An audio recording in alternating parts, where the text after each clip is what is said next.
Greetings, fellow members of the Third Church community.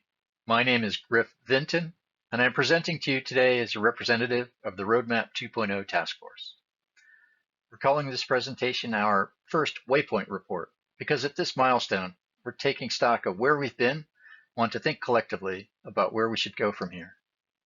Thank you in advance for your time and interest in the future direction of Third Church leadership.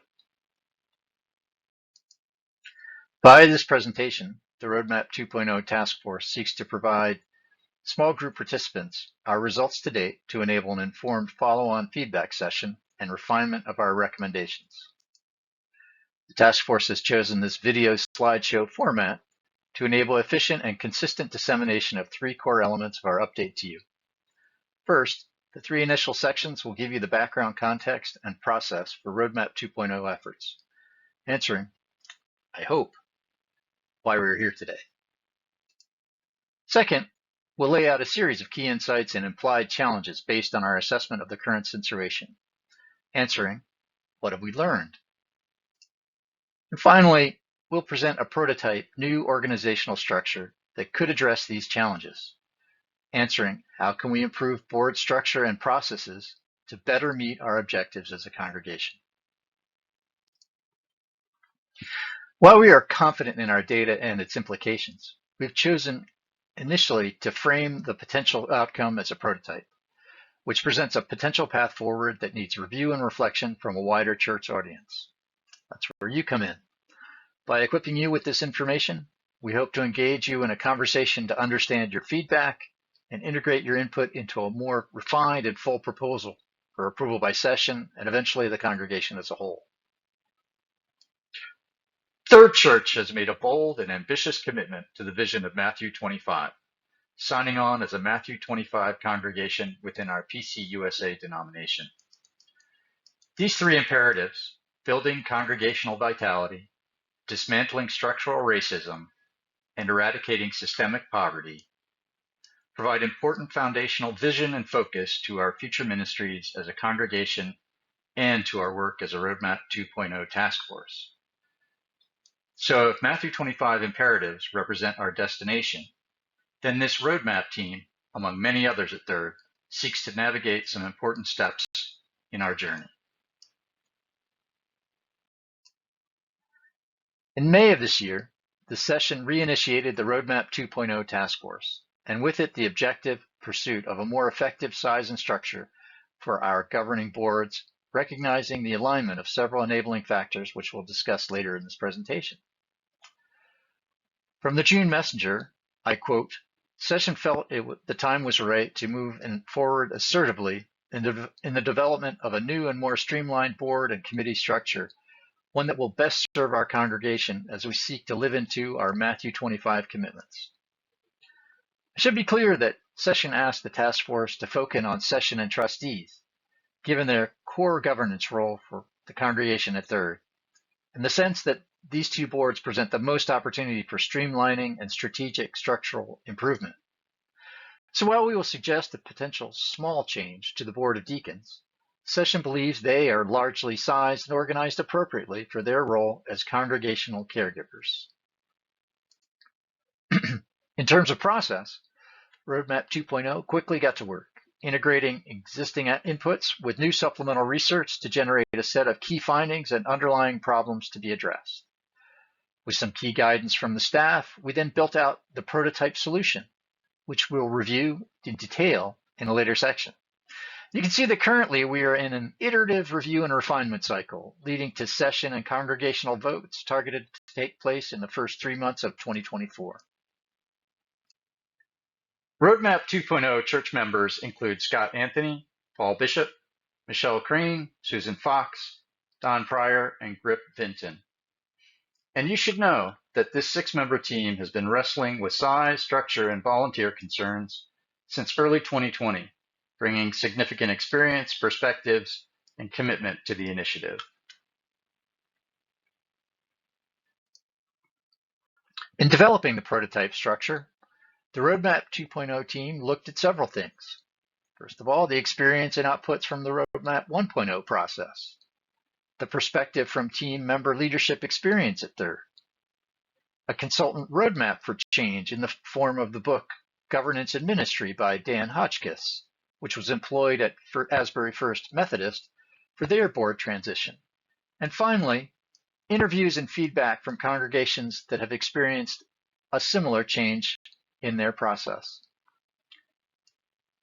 The resulting review and internal debate generated the outputs you'll see presented here, including key insights from our current situation and how that situation has evolved over time, concise synthesis of problem areas to be addressed with associated solution opportunities and caveats, a prototype redesign of our governance boards that holds potential to address those problems. This iterative feedback and refinement process started with a full staff review in September and will continue with small group sessions composed of committee chairs into December and possibly January. Full board reviews will take place in early 2024 with feedback and a vote by congregation targeted for March. We intend to demonstrate agility and flexibility in moving through this process and are willing to extend the timeline as needed to ensure appropriate input is captured. So if more time is needed, we will take it. If a consensus forms quickly, we will harness that energy to accelerate.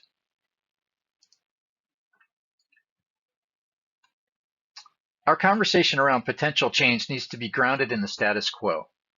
So let's take a close look at what the bylaws prescribe for our key board and committee participation. The bylaws state very specifically the class size by year and length of service for elders, deacons, and trustees. Similarly, the bylaws provide staffing requirements for certain specific committees, such as nominating, personnel, and joint budget and finance. Excluding deacons, this structure calls for a full 41 officers, 26 elders, plus 15 trustees to be engaged in the governance of the congregation. Although, as a small practical note, we have been unable to fill in recent years youth roles among elders and deacons. Changing anything on this slide requires approval by session and a vote by the full congregation. So we want to be very clear and comprehensive in making the case for change and offering up potential new structure options. So even though our primary focus is to rethink our governance boards of session and trustees, we will cover some small changes to the deacons and other committees represented here, since we want to ensure all our designed bylaw changes are captured in a single proposal and congregational vote.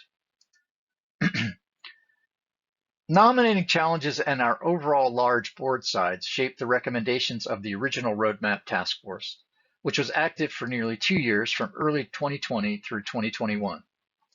Their suggestions focused on reductions to elder and trustee headcount within the current bicameral or two-board structure. The original Roadmap Task Force also recommended relaxing the requirement for youth, elders, and deacons and set treasurer term limits. All of these were approved by session but never voted on by the congregation due to a lack of quorum at the scheduled meeting. These reductions, as well as any consideration of fundamental board restructuring beyond pure right sizing, were tabled at the end of 2021 for a future initiative and team. The intervening 14 months under Rebecca's leadership allowed several catalysts for progress to mature into a call to action in the spring of 2023. Echoing the sentiments of multiple prior head pastors, Rebecca came to recognize the unwieldy nature of Third's governing boards and the increasing difficulty in nominating and retaining a full slate each year. Third also became aware of comparable congregations that had recently navigated similar challenges with very positive results. The original Roadmap Task Force eagerly accepted a renewed and more comprehensive restructuring charge, which is to propose a new organizational design along with implementation and change management guidelines to help ensure a smooth transition to the new structure. So I hope you found the background context useful to explain why there is a Roadmap 2.0 task force and what we hope to achieve. Now I'd like to turn to the key insights we've developed from our current research and discuss the challenges they represent to Third's future. Our key insights can be grouped into 4 drivers of our current board situation, which include board size, board vision and focus, volunteer commitment and energy, and lastly, board structure. Within each situation driver, let's take a look at what we learned. For our first driver, we know that existing board size is rooted in the post-war church membership boom. Yet there has been no significant change in 30 plus years to board size requirements in the bylaws. And current congregation is at least 30 to 50% smaller than pre-2000 membership. Regarding board vision and focus, we can say that wide-ranging committee activity and reporting have come to dominate our board agendas. And this attention to tactical needs limits our board's ability to focus on vision and strategy. Finally, a separate trustee board creates distance between budgeting decisions and policy needs. In parallel, we have seen changes in volunteer commitment and energy. Some insights here include that the fact that third tradition holds that currently serving elders or trustees must chair all committees. Nominating a full complement of officers is becoming increasingly challenging. And volunteer overcommitment and looming burnout risk undermining third ministries. Our board structure insights include, historically, New York state law required separate session and trustee boards. We should recognize this bicameral governance has served third well over the years. However, current law and the Book of Order do permit a unicameral executive board. These situation drivers and their associated learnings can now guide us in better defining specific problem statements and potential solutions. So we've taken the key learnings from each situation driver and developed clear and concise problem statements. Those are, large board size is a burden. Vision and strategy need greater attention. Volunteer energy is at risk. And current bicameral board legal structure is outdated. And for each problem area, we offer an opportunity to consider a possible solution.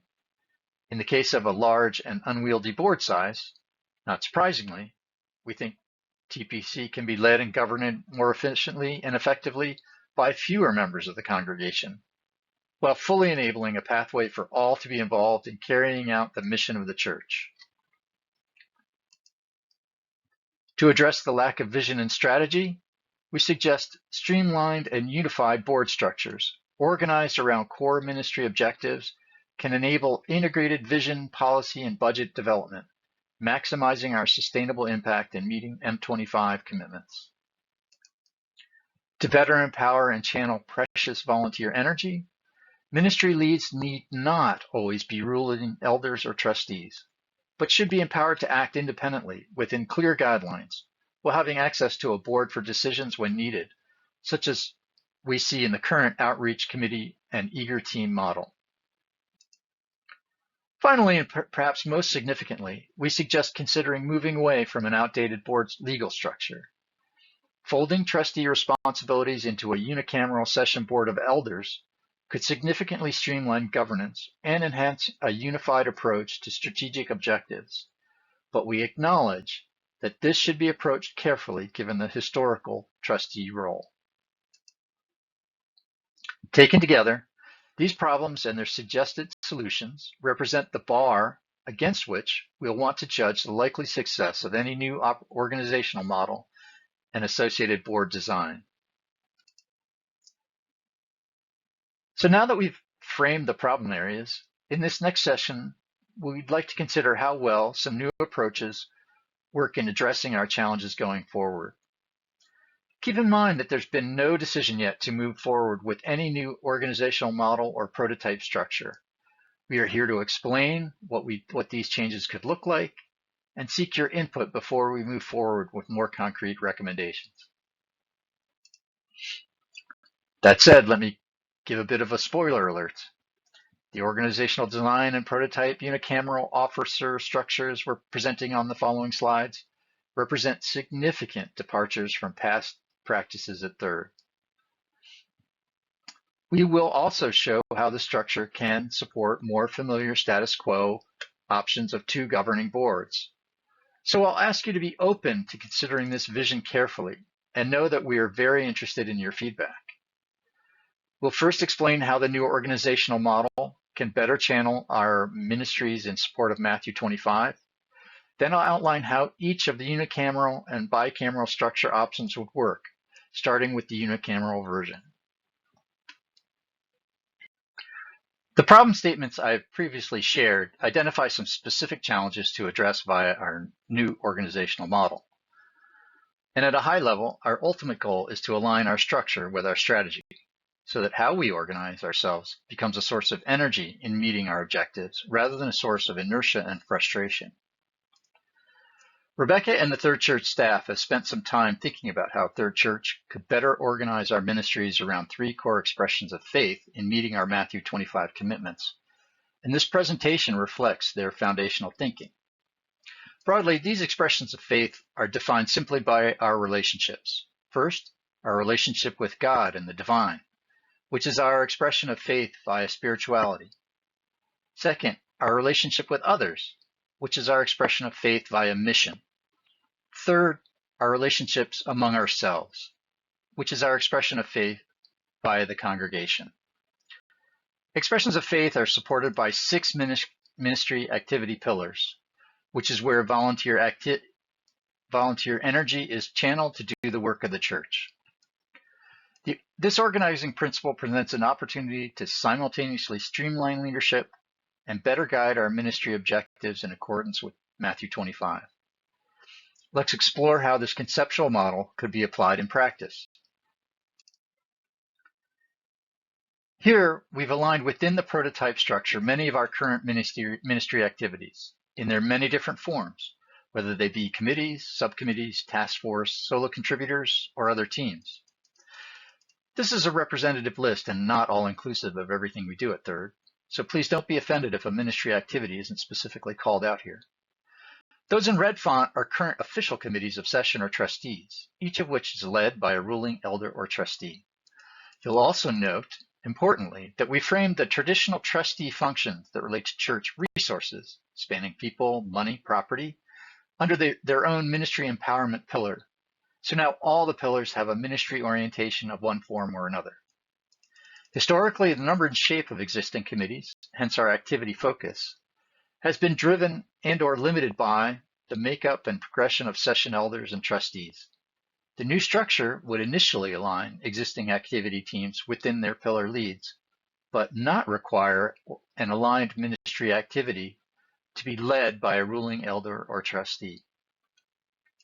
One way to frame this is to think of everything below the dark line in the slide as a mostly self-sufficient ministry team, and everything above the line as a ministry pillar lead.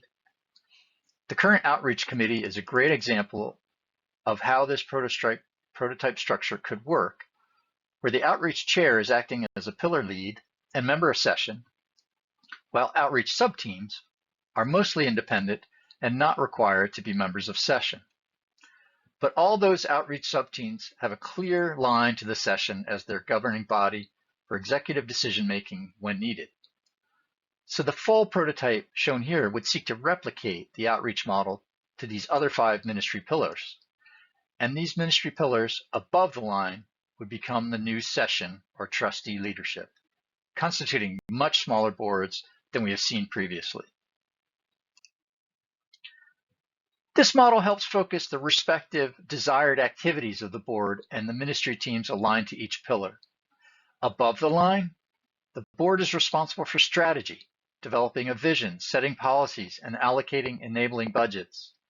Below the line, volunteers on our myriad ministry activity teams channel the board vision into action. The roadmap team suggests at least 2 elder-level leaders per pillar to allow for some division of labor, shared coverage when needed, and continuity. Under a unicameral board option, current trustee functions persist within the ministry empowerment activity pillar on session, but without a formal board of trustees. In this example, session would be composed of 12 ruling elders with no separate trustee board. This approach represents a major change at Third, but reflects more than 3 years of consideration of our evolving situation. A single board provides full integration of desired board strategic functions and channels activity according to a unified vision and supporting policies and budgets. The Roadmap 2.0 Task Force sees advantages to this approach. However, a more familiar bicameral structure is still possible within the new model if desired. Session would become a board composed of 10 ruling elders, down from 26. Trustees would become a board composed of 6 trustees, down from 15. But we're not convinced this separation of board responsibilities is still justified given the challenges we face as a congregation. And we think this approach may still fall short of unifying our vision and fully enabling our Matthew 25 commitments. We'd like your feedback before we translate our initial roadmap team leanings into concrete recommendations. So here's a quick summary of the 2 options I've just presented. The key difference is whether the work done under ministry empowerment should remain the purview of a separate but smaller board of trustees, or should ministry empowerment become a co-equal pillar among a single unified board structure, led by elders but accountable for functions currently held by the trustees. The differences lie in leadership, strategy development, budgeting, and accountability. So before concluding, let's do some quick tallies of the potential impact to officer headcount in each of the options we've explained. We'll focus first on just the key boards and then take a look at the committees also as defined in the bylaws. Keep in mind that any of the changes described in the following slides requires approval by session and a follow-on vote of the congregation. In the unicameral option, session is reduced by 12 elders and the currently unfilled requirement for youth elders and deacons is removed. All 15 trustees could be transitioned to team or other leadership roles under the ministry empowerment or other pillars. In the bicameral option, session is reduced by 14 elders and the currently unfilled requirements for youth elders and deacons is also removed here. Trustees are reduced by 9. Now let's look a little more broadly to include the impacted committees that are also defined in the bylaws.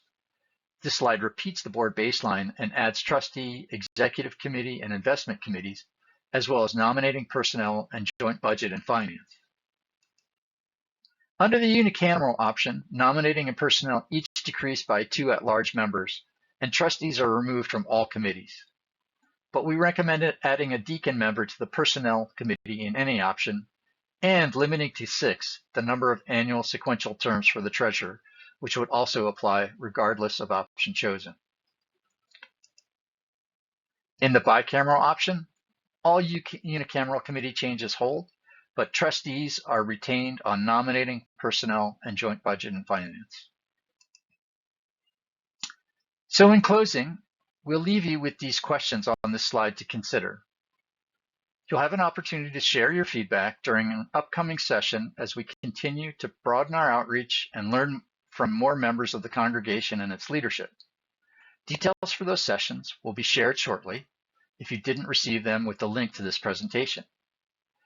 If you have an urgent question or comment in the interim about the form or content of this presentation, then feel free to reach out to me via email at griff.vinton@gmail.com or any member of the Roadmap 2.0 Task Force. I've included their names and email addresses on the slide. Thanks very much for your time and attention over the past 20 or so minutes. I realize we've shared a lot of information and you've had to tolerate my imperfect presentation of the material. Still, I hope you felt the time was well spent and we look forward to hearing from you. Take care and have a nice day.